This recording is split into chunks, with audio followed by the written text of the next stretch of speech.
I remember the day I first walked into Technova, feeling my heart pound with excitement and hope. The office was cramped, the computers outdated, and the coffee machine forever out of order. But I didn't mind.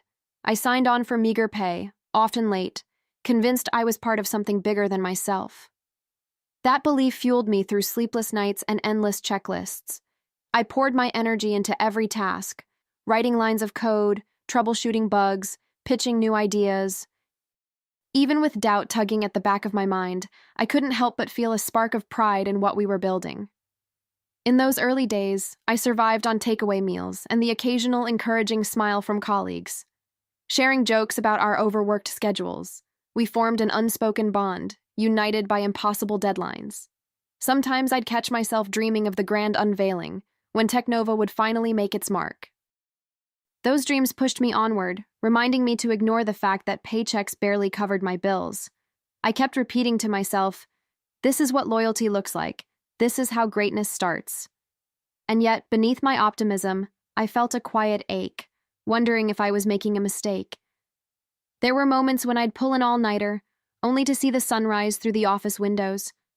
I'd bury my fatigue in a fresh cup of coffee, telling myself it was just temporary. Once I had to borrow money from a friend just to cover rent, but I brushed off the shame. After all, I believed the company's vision was worth a few personal sacrifices. People around me seemed to come and go, often lured by more stable opportunities. But I stayed, too stubborn or too hopeful to let go of the dream we had ignited. Slowly, Technova climbed the ladder, snagging new contracts and inching toward recognition in the market. I remember a flicker of excitement each time we secured another client, thinking my sacrifices were finally paying off. Although I occasionally noticed whispers about how older hires like me were replaceable, I shrugged them away. Surely our leaders would reward loyalty and dedication, right?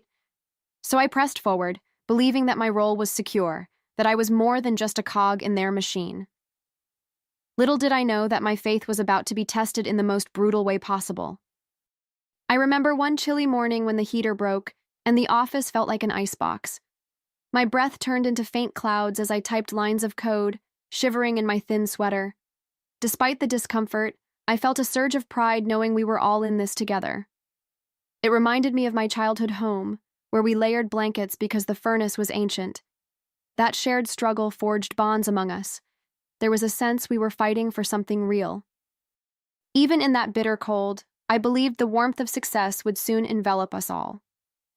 At times, I'd glance around and see colleagues nodding off or rubbing their eyes, each of us juggling fatigue.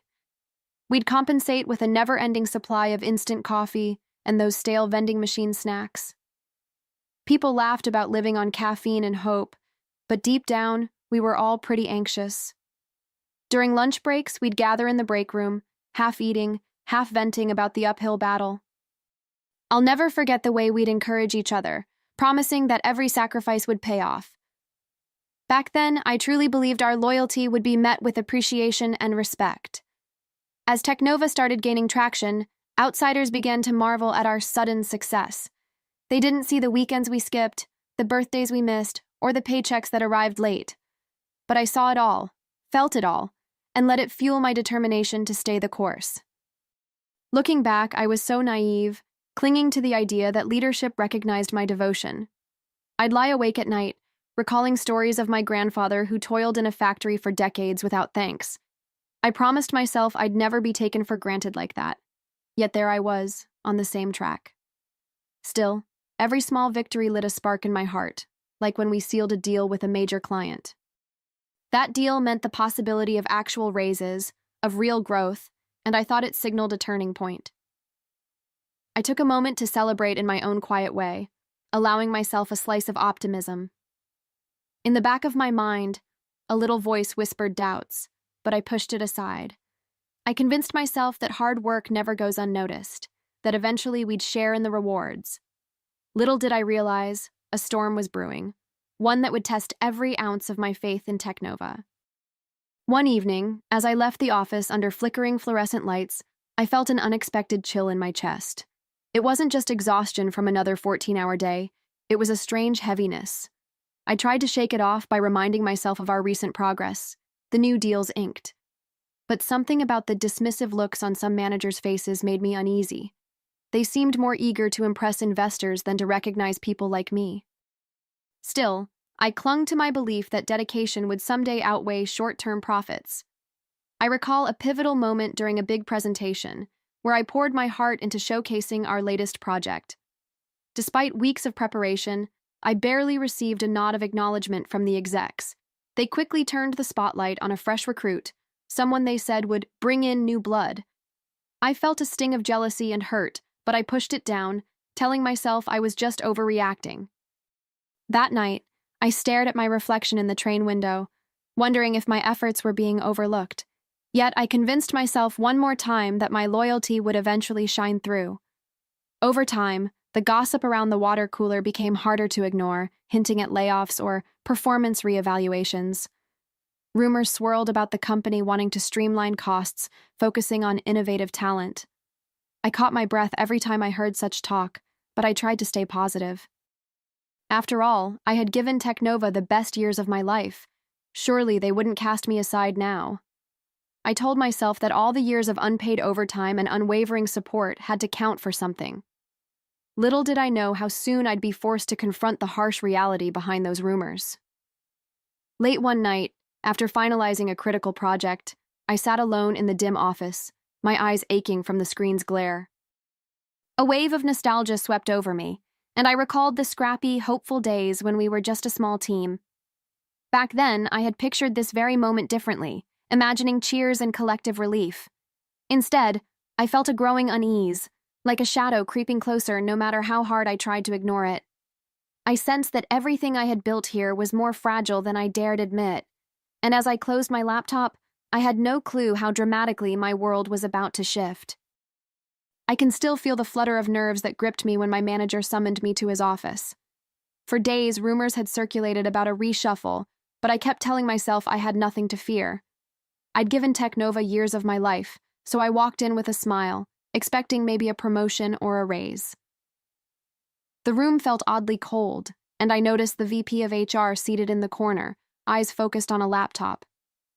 Something in me wavered then, but I pushed away any negative thoughts. Surely they just wanted to discuss my latest project or announce some well-deserved recognition, right? The manager, normally chatty, looked at me with an expression that sent a chill down my spine. He began reading from a printed sheet, voice monotone and clinical, barely meeting my gaze. My heart pounded as he spoke words like underperformance and outsourcing new talent. I wanted to interrupt, to defend myself, to remind them of all the overtime I'd logged and crises I'd averted. But shock pinned me to my chair, and I found myself struggling to catch my breath. His words kept coming, each one feeling like a knife twisting deeper into my sense of self-worth. For a moment, I genuinely thought it might be some twisted prank. After all the years I'd poured into Technova, the idea of them discarding me so casually seemed impossible. I felt my cheeks flush with a mix of embarrassment, anger, and utter disbelief. I tried to compose myself, clearing my throat to speak, but no words came out.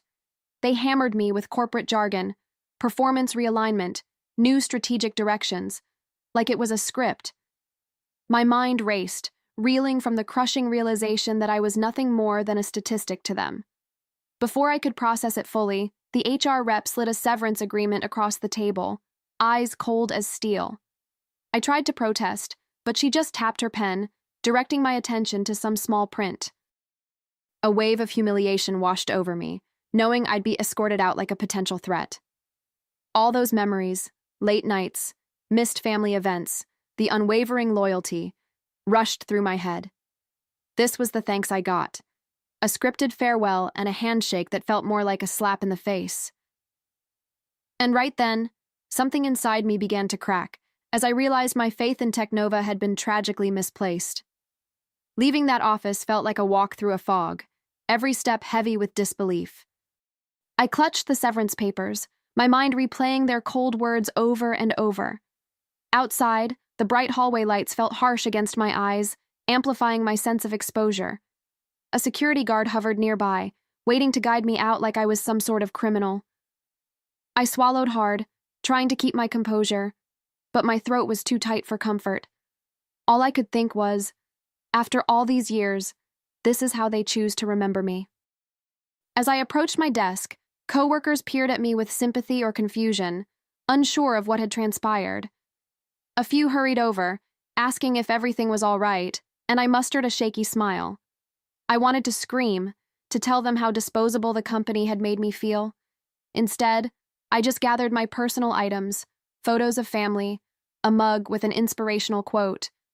My hands trembled, and each item felt like a relic of a time when I believed we were a team. I could almost hear the clock ticking, urging me to clear out before things became any more painful. Memories flooded my mind, the nights I stayed behind to troubleshoot server crashes, the weekends lost to coding marathons. I recalled lunches eaten in minutes because deadlines wouldn't wait, and vacations forever postponed. In that moment, every sacrifice replayed like a slow-motion reel, mocking my naive faith. People around me whispered, their eyes darting away when I glanced their direction. I felt an overwhelming wave of betrayal, like the world was suddenly colder, emptier. Yet, beneath the shock, a spark of anger kindled, fueled by the injustice of it all. Escorted toward the exit, I thought of the CEO's lavish bonuses and the extravagance I'd only heard rumors of. It struck me that while they celebrated in private jets, I was now jobless, robbed of recognition. Anger pulsed through my veins, momentarily overshadowing the sadness that had gripped me. I inhaled sharply, telling myself I deserved better, that I wouldn't let them reduce me to a forgotten footnote. Deep inside, a plan started to form, a quiet vow I made to myself right there in that lobby. With each step out the door, I felt a new determination rising, even if I couldn't name it just yet. I stepped onto the sidewalk, the city's noise swirling around me like a harsh reminder of reality. It felt surreal to stand there unemployed, discarded after giving so much of myself to Technova. My mind buzzed with confusion, resentment, and an aching sense of betrayal. In the blur of traffic and chatter, I caught my reflection in a glass window, looking oddly lost. An emptiness settled in my stomach, mixed with the embers of a deepening anger. Even then, a small voice in my head whispered that this ending was far from over. I wandered aimlessly for a while, letting the city swallow my footsteps, unsure of where to turn next. Friends and family crossed my mind, but I dreaded explaining how callously Technova had tossed me aside. A dozen questions battered my thoughts. How could they do this, and why didn't anyone warn me? Eventually, I ducked into a quiet cafe, my hand shaking slightly as I reached for the door. Settling into a corner seat, I stared at the severance documents, feeling the weight of my lost identity. Part of me wanted to rip them to shreds, while another part sought to channel my fury into something more tangible. Sipping lukewarm coffee, I replayed the manager's words in my head, every syllable stinging like a fresh wound. Their casual dismissal of my contributions stoked a fire within me, a need to right this wrong. I thought about all the secrets Technova tried to bury, the overlooked infractions, the hush-hush deals. My loyalty had kept me silent before, but that loyalty was now shattered beyond repair. I found myself grasping at an unexpected idea. Maybe I could expose their dark underbelly. Maybe, just maybe, I wasn't as powerless as they wanted me to believe. A sudden wave of clarity hit me. I knew their systems, their weaknesses, and the skeletons hidden in their closets. I could feel a flicker of purpose igniting, replacing my despair with a determined resolve. Technova had underestimated me, and that would be their downfall. I was sure of it now. Glancing at the time, I realized my future was no longer tied to their chain of command. I was free to chart my own course, and I couldn't wait to begin. For the first time that day, I felt a hint of triumph, knowing this was only the start of something far bigger. I woke up the next morning with an unfamiliar surge of energy coursing through my veins. Gone was the sense of helplessness I felt leaving Technova. In its place stood a fierce resolve. I couldn't forget the look on the executives' faces when they cast me aside, dismissing my worth. Their arrogance was a disease, and I felt strangely empowered by the idea of taking them down. I spent hours sorting through old files on my laptop, recalling every flaw in Technova's architecture. My pulse quickened as I realized the magnitude of what I was about to do, turning their secrets into ammunition. In my small, cluttered apartment, I began pinning ideas on a corkboard, connecting dots like a detective on a case. I detailed every shadowy practice I'd witnessed. The hush-hush accounts, the ignored security protocols. It felt surreal to hold the keys to Technova's downfall right in my hands, like I'd uncovered buried treasure. At first, I questioned whether I could actually go through with this, worried about crossing moral lines. But then I recalled their hollow thanks, the severance package that felt more like a bribe for my silence. A part of me whispered that justice was overdue, and I allowed that voice to guide me forward.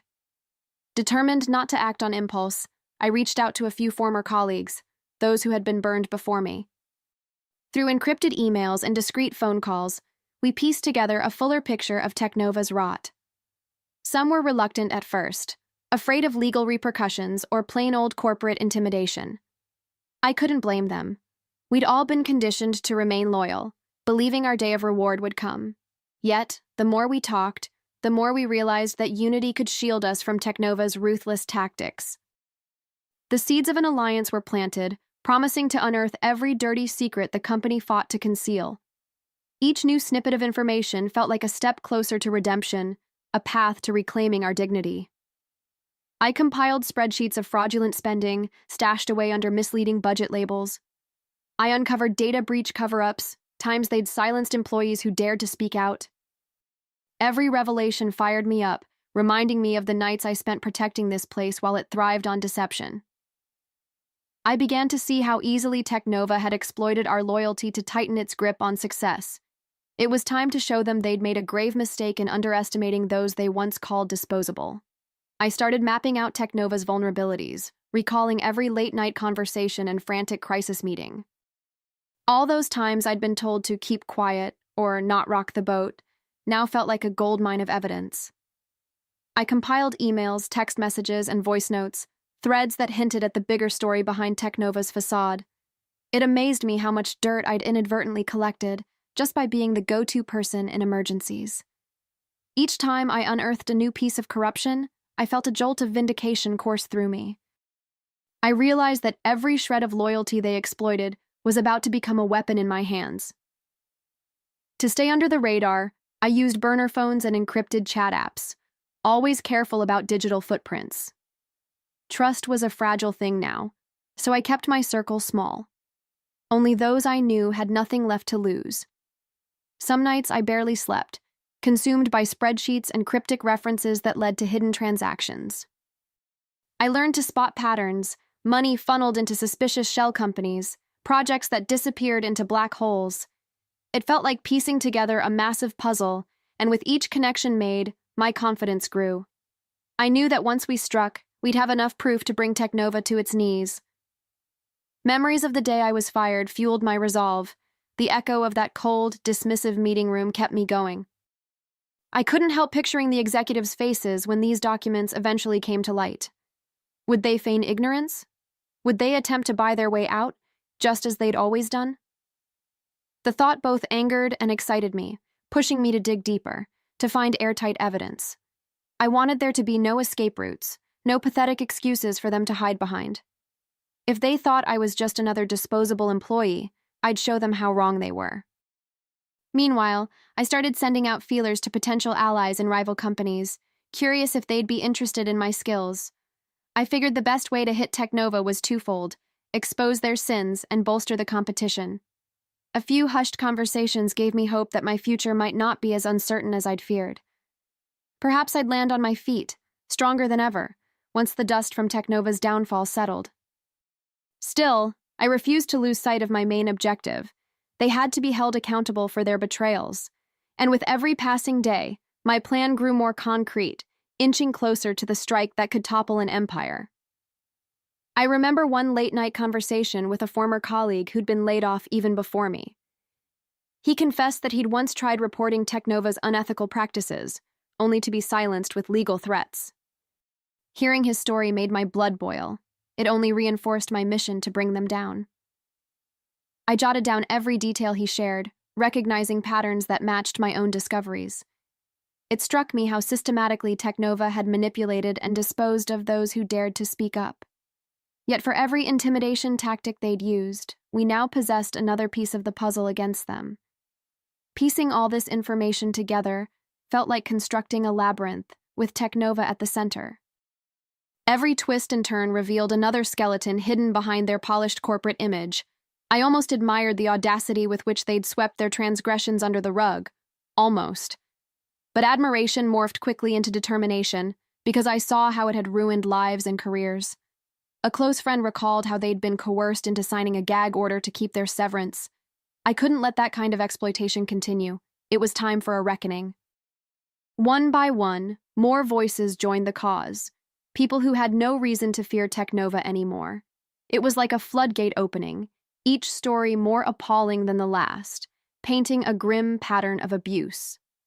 I absorbed their accounts, adding to my mountain of proof, feeling an unexpected solidarity in our shared fury. The more we learned, the clearer it became that Technova's leadership thrived on secrecy and intimidation. But there's one thing they underestimated: how unity among the wronged could become their undoing. I felt a resolute calm wash over me, certain that we were on the right side of this fight. Late at night, I organized all the evidence into a comprehensive dossier, complete with timelines and testimonies. My heart raced as I realized how powerful this document could be, a ticking time bomb under Technova's feet. I imagined the day these revelations would see the light, toppling their fortress of deceit and arrogance. What started as a personal vendetta was evolving into a collective pursuit of justice, and it felt unstoppable. I knew we'd have to tread carefully, because one wrong move might tip them off and bury our efforts. Still, the plan was in motion, and I could sense the final strike drawing closer with every passing hour. I woke up that morning with a knot of anticipation in my stomach, knowing that the pieces were finally coming together. Our dossier against Technova had grown far beyond my initial expectations, packed with damning evidence. Still, a tiny voice inside me wondered if we had enough to truly crumble the walls they'd built. I brushed that doubt aside, reminding myself that justice often demands calculated risks. Every story shared, every document uncovered, felt like another brick in the foundation of our cause. And as I sipped my coffee, I promised myself that all our efforts would not be in vain. I spent the morning refining the final sections of our report, reorganizing timelines so the evidence told a seamless story. It was strange to reflect on how meticulously Technova had guarded its secrets, never suspecting someone like me could unravel them. A surge of pride warmed my chest, reminding me that vengeance wasn't my only motive. Truth itself mattered here. Yet with each page I reviewed, I felt the weight of responsibility pressing down on my shoulders. This wasn't just about me anymore. It was about all those who'd been wronged and silenced. Finishing the last edits, I took a deep breath, ready to move forward to the next phase. My phone buzzed with a message from one of my closest allies. She'd snagged a meeting with an influential journalist. My heart skipped a beat at the thought of our story going public, images of headlines dancing in my mind. Part of me trembled at the risk of retaliation from Technova. Their reach was far, and their pockets deep. But the desire to shed light on the company's atrocities outweighed any lingering fear. I pictured the executives' reactions when their pristine reputation took a nosedive before the media. It was a wild, exhilarating feeling, like standing at the edge of a precipice, ready to jump. Before heading out to meet this contact, I glanced at the mirror, noticing how determination had replaced the defeat in my eyes. I thought about the countless hours spent behind a computer screen, building Technova's success without a second thought. Now, every ounce of that knowledge would serve a new purpose, exposing the leaders who betrayed us. My stomach fluttered with a mix of nerves and excitement, knowing there was no going back. Stepping out the door, I clutched the dossier tightly, reminding myself that we were fighting for a cause bigger than our pain. And with that, I set forth, hoping that by day's end, we'd be one step closer to finally taking Technova down. Arriving at the cafe for the meeting, I couldn't shake the feeling that each step took me deeper into uncharted territory. The journalist was already there, a stern look on his face that hinted at the gravity of our conversation. I slid into the chair opposite him, carefully placing the dossier between us like some priceless artifact.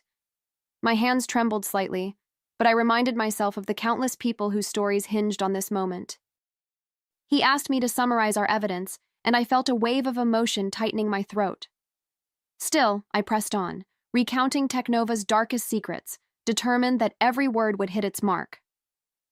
The journalist listened intently, scribbling furious notes while occasionally raising an eyebrow at the sheer audacity of it all. I showed him confidential memos, hidden ledgers, and testimonies from those who'd been threatened into silence. With every page turned, it became clear we weren't just telling a cautionary tale, we were detonating a time bomb. He asked pointed questions about the possible fallout, lawsuits, safety concerns, even personal backlash against our group. I breathed in deeply, admitting the risks, but asserting that the truth needed to surface regardless. The hush between us felt electric, like we both grasped how monumental this revelation could be. After outlining Technova's vulnerabilities, we discussed the timing of the story's release, weighing how best to maximize impact. Part of me buzzed with anticipation, imagining the headlines and the panic that would grip the boardroom. But another part acknowledged the looming danger, wondering just how far Technova would go to protect its empire. He assured me his publication would stand behind the whistleblowers, providing layers of legal support if needed. That gave me a spark of hope. Maybe we weren't as alone as we feared. I left the meeting with a sense of cautious optimism, feeling like we'd just crossed a critical threshold. Stepping onto the bustling street, I clutched the dossier tightly, determined to keep it secure at all costs. 1,000 thoughts raced through my mind, reassurances, doubts, visions of triumph. I couldn't help picturing the moment Technova's upper brass realized their house of cards was collapsing. Yet I also knew the fight was far from over. They had resources and ruthless ambition on their side. My phone buzzed with a message from an ex-colleague, hinting at new leads that could strengthen our case even further. And as the city's noise enveloped me, I sensed that the next steps would be crucial in bringing this corporate giant to its knees. That evening, I locked myself in my apartment and carefully reviewed every new piece of evidence. Whispers of Technova's desperation trickled in from contacts still inside, fueling my determination. The higher-ups were growing jittery, I heard, but they didn't yet grasp how close our strike was. I felt an odd satisfaction knowing they were scrambling behind their pristine boardroom doors. Still, caution remained crucial. A single mistake could blow our cover and cost us dearly. When I closed my laptop, I realized we were on the brink of something massive. I called a late-night meeting with my closest allies, each logging into a secure video call from anonymous locations. In hushed voices, we strategized the next moves, timing the release of evidence for maximum impact. A surge of adrenaline rushed through me, recalling every personal sacrifice that had brought us here. Despite the risks, nobody flinched. If anything, the stakes only sharpened our focus. I shared the journalist's insights, explaining how a well-orchestrated reveal could catch Technova completely off guard. Every nod on that screen reminded me we weren't just fighting for ourselves, but for all they'd wronged. Later that night, I caught myself drifting into memories of my old desk, my old teammates, and the dream I once had. It hurt to realize how quickly loyalty can be turned against someone in the corporate machine. Yet, instead of regret, I felt a fierce pride in what we were about to accomplish. I thought of each coworker who'd quietly slipped away, too beaten down to fight back. They deserved better, and so did I. This mission was as much about closure as it was about revenge. Finally, I let out a steady breath, determined not to falter when the moment to strike arrived. With every hour, the plan took clearer shape, like a sculpture emerging from a rough block of marble. I watched the clock tick closer to our rendezvous, that pivotal point when we'd unleash the full force of our findings. A slew of what-if scenarios flashed through my mind, but I pushed them aside, trusting our preparation. By now, there was no turning back. The momentum had grown too strong, the stakes too high. Somehow, the tension made me feel more alive than I had in years, like I was finally reclaiming my worth. And as the night wore on, I braced myself for the final moves that would shake Technova to its core. Dawn broke on the day I'd been anticipating, a surge of adrenaline cutting through my morning haze. All of our preparation, every late-night conference call and painstaking file review pointed to this moment. I felt a strange calm settle over me, as if the gravity of what we were doing finally crystallized. I reminded myself that the goal wasn't pure destruction. This was about exposing truths and righting wrongs. As I read over the final draft of the exposé, my heart pounded with both trepidation and exhilaration. I took a deep breath and glanced at the clock, certain that Technova's fortress was about to face its reckoning. The plan was seamless. The journalist would break the story early, triggering a media frenzy before Technova could react. Meanwhile, we'd release the evidence on multiple platforms, ensuring it spread faster than any gag order could contain. I double-checked our encrypted backups, confirming every document was safe, even if Technova tried to shut us down. My phone buzzed non-stop with messages from collaborators, each one brimming with a shared sense of resolve. Despite the tension, I felt a surge of camaraderie, like we were part of a collective awakening. And with each beep of my phone, I knew more people were standing up to the giant we once feared. That morning, I made a point of wearing the same jacket I'd worn on the day I was fired. It felt symbolic, like a reminder of who I was then and how much I'd grown since. No longer just another expendable cog, I was someone who refused to be silenced. As I headed out to meet with a key ally, I thought back to my first day at Technova, so full of hope. The memory stung for a moment, but it also fueled me, stealing my determination. I gripped my bag of documents, certain this time was different. I was stepping forward on my own terms. Nerves fluttered in my stomach when I saw news alerts popping up on my phone, early signs our efforts were taking hold. Within minutes, messages flooded my inbox. Former employees cheering us on, reporters requesting interviews. I felt a spark of triumph, visualizing the panic in Technova's boardroom as they realized they'd lost control of the narrative. Yet I also knew this was only the first tremor before the real quake. If the executives thought they could squash this with a few public relations tricks, they were in for a rude awakening. And as I prepared to face the next wave of challenges, I couldn't help but feel this was just the beginning of their downfall. Not long after the initial news broke, my phone nearly exploded with calls and texts from former coworkers. Some were startled, others elated, but all of them shared the same stunned amazement at Technova's exposed underbelly. I assured them this was just the beginning, urging anyone with evidence to come forward without fear. Their stories echoed my own. Lost promotions, abusive deadlines, hush-hush firings, all surfacing at last. Though I felt a tinge of sadness reliving old wounds, I also sensed our collective relief blooming. For the first time in ages, we weren't alone. We were a chorus speaking truth to power. As lunchtime approached, I glanced at my phone to see countless missed calls from unknown numbers. I suspected Technova's legal team might be in a frenzy, trying to track down and intimidate anyone involved. A part of me quivered at the thought of lawyers and cease-and-desist letters, but I kept my resolve firm. After everything they'd put us through, fear was a luxury none of us could afford. I decided to let their calls go unanswered. It was time they felt the same helplessness we once did. Instead, I dialed the journalist, confirming his article was still trending across major networks. He sounded breathless, rattling off updates on how Technova's stock prices were nosediving by the hour. Apparently, shareholders were in full panic mode, demanding answers and an emergency board meeting. Hearing that sent a shiver of satisfaction through me, imagining the frantic chaos in those executive suites. I pictured the CEO pacing, phone in hand, belatedly realizing how badly they'd miscalculated. All those high-level folks who once boasted of untouchable power were now under the glaring spotlight. And I couldn't help but think, this was exactly what they deserved for underestimating us. By mid-afternoon, news channels replayed clips of Technova representatives stumbling through half-baked apologies. They spoke of unfortunate oversights and isolated incidents, dodging the full scope of our revelations. I watched, arms folded, shaking my head at the absurdity of their damage control attempts. It seemed they had no clue how much more was waiting to be released if they tried to cover this up. A few texts pinged through from allies inside Technova, confirming internal emails were flying in a blind panic. With each update, I felt a renewed determination, knowing the real showdown was about to begin. By late afternoon, the media storm had intensified, with new allegations surfacing almost by the minute.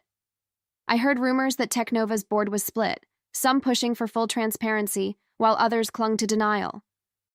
A sinking feeling in my gut reminded me these corporate titans wouldn't go down without a fight. Still, the outpouring of support from former and current employees made me feel less like a lone whistleblower. I realized our collective voice was growing louder than Teknova had ever anticipated. The pulse of adrenaline running through me hinted that we were inching closer to a climactic showdown. Inside sources leaked snippets of an emergency all-hands meeting, where executives fumbled for any scrap of credibility. Apparently, their attempts to paint us as disgruntled ex-staffers fell flat when even loyal employees spoke out. That news made my heart race, knowing their smear campaign was already backfiring.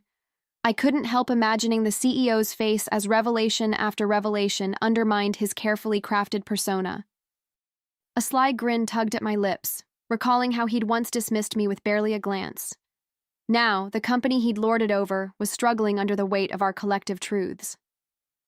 As I scrolled through social media, I spotted posts from people worldwide sharing their own workplace horror stories. It dawned on me that our fight was striking a bigger chord, representing more than just corporate malpractice at Teknova. We'd opened a floodgate of pent-up frustration, triggering conversations about ethics and employee rights. Reading these posts, I felt a sense of purpose, remembering why I risked everything to expose the truth. We weren't just dismantling one corrupt empire. We were shining a light on a problem that spanned far and wide. This realization fueled me even more, reminding me there was no room for second-guessing.